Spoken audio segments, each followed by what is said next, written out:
दृश्य दुनिया YouTube channel को लाइक करें, सब्सक्राइब करें और बेल आइकन को ऑल पर सिलेक्ट करें ताकि आने वाली हमारी सारी वीडियो आप देख सकें।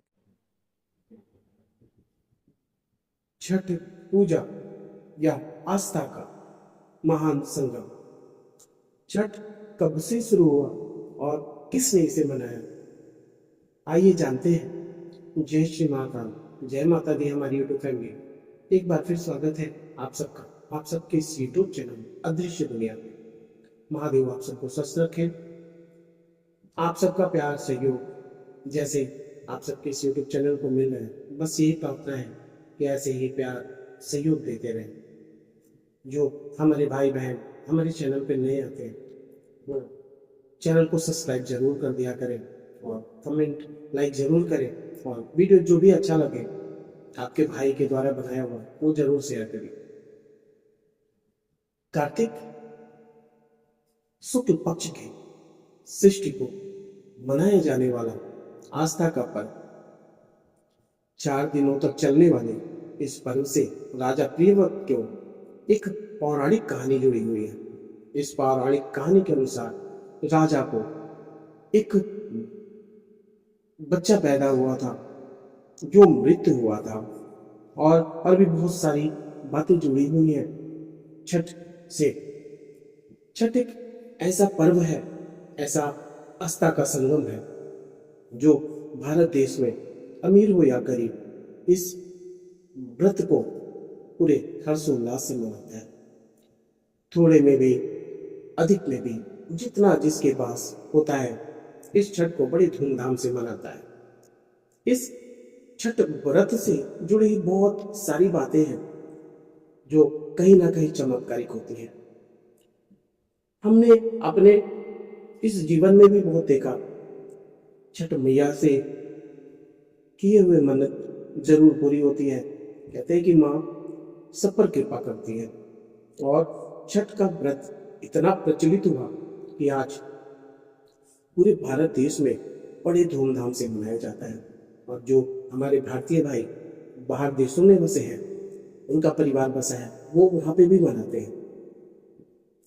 छठ एक यूं कह ले कि त्योहार नहीं, एक बहुत बड़ा पर्व है, एक बहुत बड़ा आस्था से जुड़ा हुआ है, हमारे हृदय से जुड़ा हुआ है, हमारी आत्मा से जुड़ा हुआ है।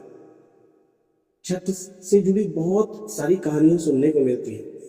माताओं बहनों भाइयों के लिए अनेकों चमत्कार माँ की कृपा से हुए।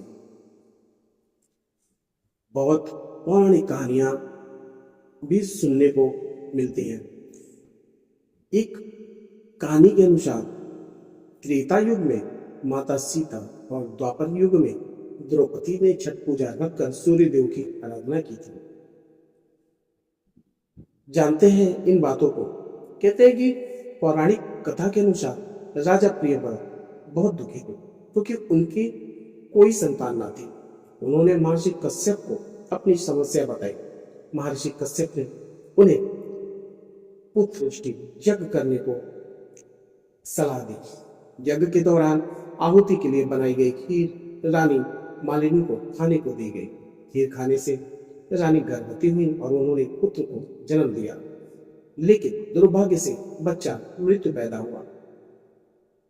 राजा प्रियव्रत पुत्र के शव को लेकर शमशान घाट गए और दुख में डूब अपने प्राणों को त्यागने ही वाले थे कि तभी ब्रह्मा जी की मानस पुत्री देवी सृष्टि प्रकट हुई।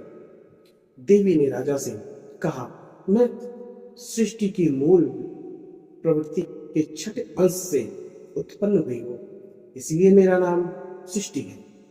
तुम मेरी पूजा करो और लोगों में इसका प्रचार प्रसार करो। ऐसी मान्यता है, ऐसे उल्लेखन है। कार्तिक मास के शुक्ल पक्ष की सृष्टि को रखे जाने वाले लगा व्रत। देवी सृष्टि के कहने पर राजा प्रियव्रत ने कार्तिक मास के शुक्ल पक्ष की तिथि को विधि विधान से उनका व्रत किया। देवी की कृपा से उन्हें जल्द ही एक स्वस्थ पुत्र की प्राप्ति हुई। राजा ने पुत्र को पुनः प्राप्त करने के बाद नगर वासियों को सृष्टि देवी का बताया, तब से सृष्टि देवी की आराधना और उनके व्रत की शुरुआत हुई। त्रेता युग में माता सीता के द्वारा और माता द्रौपदी जी के द्वारा भी रखा गया था। रामायण के कहानी के अनुसार जब रावण का वध करके राम जी, देवी सीता और लक्ष्मण जी के साथ अयोध्या वापस लौटे थे, तो माता सीता ने कार्तिक मास की शुक्ल पक्ष की सृष्टि को व्रत रखकर कुल की सुख शांति के लिए सृष्टि देवी और सूर्य देव की आराधना की थी। इसके अलावा द्वापर युग में द्रौपदी ने भी अपने पतियों की रक्षा और खोया हुआ राजपाट वापस पाने के लिए सृष्टि देवी का व्रत रखा था। कहते हैं कि पौराणिक कथाओं के अनुसार लंकापति रावण का वध करके भगवान श्री राम अयोध्या लौटे, लेकिन भगवान राम पर रावण के वध का पाप था, जिससे मुक्ति होने के लिए ऋषि मुनियों के आदेश पर राजसूय यज्ञ कराया गया। तब ऋषि मुग्दल ने श्री राम और माता सीता को यज्ञ के लिए अपने आश्रम बुलाया। मुग्दल ऋषि के कहने अनुसार माता सीता के ने कार्तिक शुक्ल की सृष्टि तिथि को सूर्यदेव की उपासना की और व्रत भी रखा। इस दौरान राम जी और सीता माता ने पूरे 6 दिनों तक मुग्दल ऋषि के आश्रम में रहकर पूजा पाठ किया। इस तरह छठ पर्व का इतिहास रामायण काल से भी जुड़ा मिला। एक पौराणिक कथा के अनुसार छठ व्रत के प्रारंभ को द्रौपदी से भी जोड़ा जाता है। मान्यता है कि द्रौपदी ने 5 पांडवों के बेहतर स्वास्थ्य और सुख की जीवन के लिए छठ व्रत रखा था और भगवान सूर्य की उपासना की थी। इसीलिए पौराणिक परिणाम स्वरूप पांडवों को उनका खोया हुआ राजपाट वापस मिला। महाभारत के अनुसार दानवीर कर्ण सूर्य के पुत्र थे, प्रतिदिन सूर्य की उपासना करते थे। इस प्रकार देखा जाए तो सबसे पहले कर्ण ने ही सूर्य की उपासना शुरू की थी। वह प्रतिदिन स्नान बाद नदी में जाकर सूर्य को अर्घ्य दिया करते थे। ऐसी छठ माता से जुड़े यूं कह ले कि द्वापर त्रेता सारी युगों से भी जुड़ा और आज भी हम इस छठ के त्योहार में, महापर्व में, आस्था के महासंगम में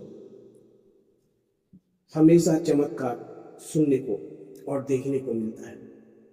यह एक ऐसा शक्ति का एक महापर्व है जहां माँ की कृपा साक्षात मिलती है और आपके सारे कार्य पूरे होते हैं, सारी बाधाएं दूर होती हैं, जीवन सुखमय होता है, पुत्र प्राप्ति होती है। जैसी इच्छा लेके आप माँ की उपासना करते हैं, वह कृपा पे बनती है और उसकी कृपा आपको मिलती है। छठ मैया सभी का कल्याण करें। हमारा वीडियो आप सब जहां से भी हैं, जो भी हैं, जिस देश से प्रदेश से हैं, मेरे भाई बहन माता पिता तुल्य जहां से भी हैं, जो भी वीडियो देखता है, माता रानी सब पे कृपा करे। छठ मैया का कृपा सब पर बना रहे। महादेव आप सबको स्वस्थ रखें। जय श्री माता, जय माता दी। हमारे